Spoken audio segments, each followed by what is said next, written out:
in the biting cold of a city that had forgotten how to care, a stray dog, his ribs a stark testament to his hunger, roamed the desolate streets. He was a creature of routine, his days a relentless search for sustenance, his nights a battle against the encroaching frost. This particular day had been unusually cruel. After hours of sniffing through frozen trash and begging from indifferent passers, he found only a single, slightly stale piece of bread. For a moment, his own gnawing hunger screamed at him to devour it, to grant himself a fleeting moment of relief. But then, his weary eyes fell upon a figure huddled in a darkened alleyway, a fragile old woman, her body trembling uncontrollably under a thin, tattered blanket. He had seen her before, a silent fixture in this forgotten corner of the world. Her face was a roadmap of hardship, her breath coming in shallow, frosty puffs. He saw in her a fragility that mirrored the city's own broken heart. Without a second thought,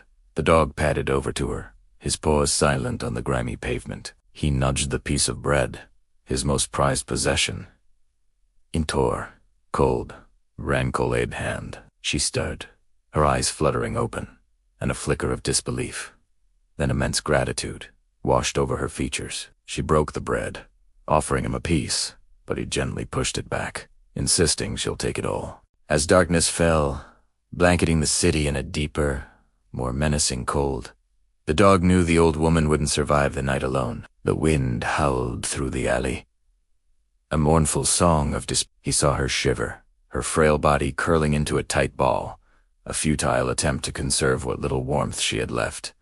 So, he did the only thing he could. He lay down beside her, pressing his own thin, furry body against hers, a living, breathing, hot water bottle. He tucked his head under her arm, feeling the faint, rhythmic beat of her heart against his ear. He was a guardian, a protector, a small beacon of warmth in an ocean of cold. Throughout the long, brutal night, he didn't move. He channeled every last calorie, every ounce of his life's energy, into generating heat. He felt his own body growing colder, his paws becoming numb, his breathing more shallow. But he stayed put. He was her furnace, her shield against the icy fingers of death that crept through the alley. He listened to her breathing, at first weak and ragged, then slowly, steadily, becoming stronger, more regular.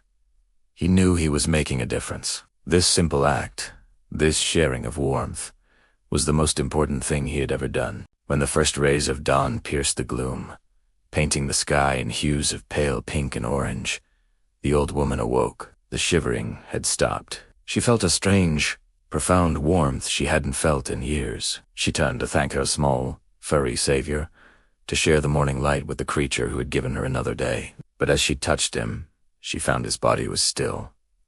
His tail would not wag a greeting. His soft brown eyes, which had looked at her with such kindness, were closed forever. He had given her everything. In his final act, he had transferred his own life's warmth into her, a selfless sacrifice made without hesitation. He lay beside her a still and silent hero, his body now as cold as the pavement he had spent his life on. The old woman held him close, tears streaming down her face, mourning the loss of the soul who had saved her. The city was still cold, the world was still indifferent, but in that small, forgotten alley, a profound act of love had transpired. The dog who had nothing gave everything, and in doing so, left behind a legacy of warmth that would forever burn in the heart of the one life he touched. He was just a stray, a nameless dog in a vast, uncaring city, but for one person, he was the reason the sun rose again. He was a warm body, a loving heart, and a hero in the truest sense of the word.